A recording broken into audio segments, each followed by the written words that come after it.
खबर यूपी के बलिया जनपद से है, जहां सहतवार में आस्था का एक अनूठा सैलाब देखने को मिला। सहतवार नगर पंचायत में चैनराम बाबा समाधि स्थल में श्री विष्णु महायज्ञ की भव्य कलश यात्रा की शुरुआत हुई।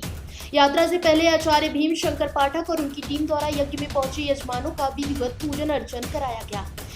यह भव्य कलश यात्रा मंदिर प्रांगण से शुरू होकर सहतवार थाना, त्रिकालपुर, पचरूपा, देवी मंदिर, पियरोटा, रामपुर दिघार और पचरूखिया घाट होते हुए गंगा तट घूम छपरा पहुंचे। गंगा घाट पर आचार्य भीम शंकर पाठक ने वैदिक मंत्रोच्चारण के साथ विधिवत पूजा संपन्न कराई, जिसके बाद कलश यात्रा पुनः चैनराम बाबा मंदिर लौट आई। इस महायज्ञ में प्रतिदिन शाम को वृंदावन की प्रसिद्ध रासलीला का आयोजन भी किया जाता है।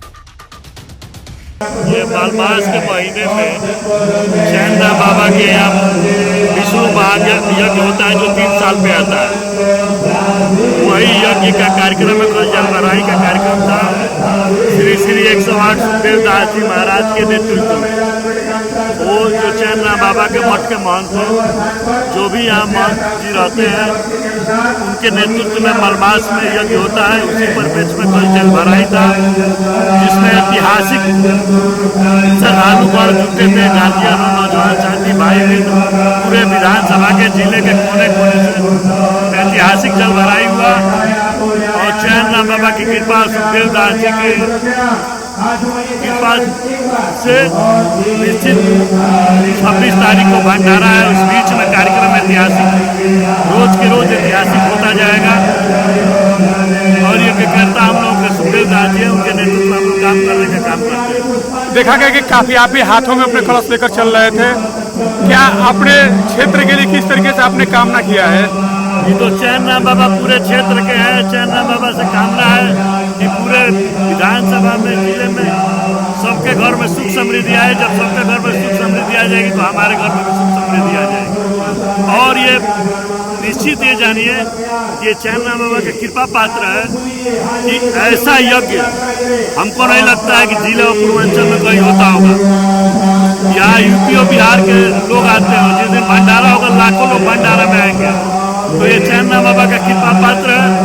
और ये करता हम लोग के सुखदेव दास जी हैं। वो जो आदेश निर्देश करते हैं वही हम लोग करते हैं। हम लोग एक इंच इधर और उधर अपने मन से कुछ नहीं करते। तो हम लोग बस 18 से 26 तक दूसरा कोई काम नहीं। लोगों का सेवा, जो यहाँ आए उसका स्वसम्मान सेवा हो और चैनराम बाबा के आशीर्वाद सब पे कृपा बरसे और यज्ञ अपने चरमों पर चले, ऐतिहासिक हो।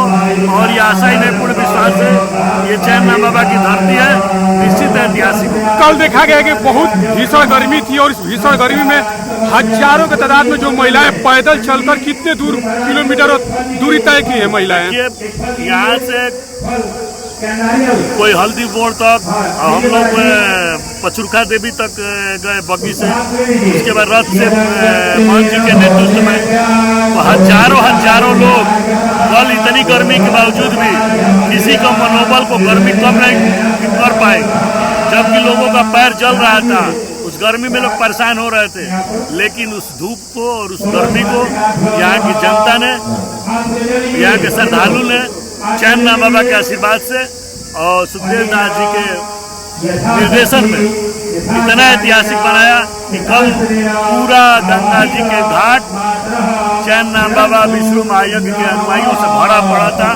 और वहाँ पर भी जो सेवा करने वाले लोग थे, कैंप लगाए थे, जैसे संजय सिंह गाय घाट है, तो सब लोगों के पानी बैठने की व्यवस्था किया गया था। जितना गाड़ी की समुचित व्यवस्था, बहुत लोग अपनी गाड़ी भी लेके आए थे। और जितना आदेश निर्देश सुखदेव दास जी का हुआ था, उतनी गाड़ियों की भी व्यवस्था हुई थी। निश्चित तौर पर कल का जलभराई ऐतिहासिक हुआ है और भंडारा भी ऐतिहासिक होगा। और बीच में कार्यक्रम भी चलता रहेगा। पाँव रखने की जगह यहाँ नहीं मिलेगी। ये चैनराम बाबा की तपोस्थली है और उन्हीं के आशीर्वाद से, उन्हीं के निर्देशन में हम लोग अपना कार्य करते हैं। सेवा के रूप में यहाँ रहते हैं, सेवा के रूप में काम करने का काम कर रहे हैं। फिलहाल इस खबर में बस इतना ही।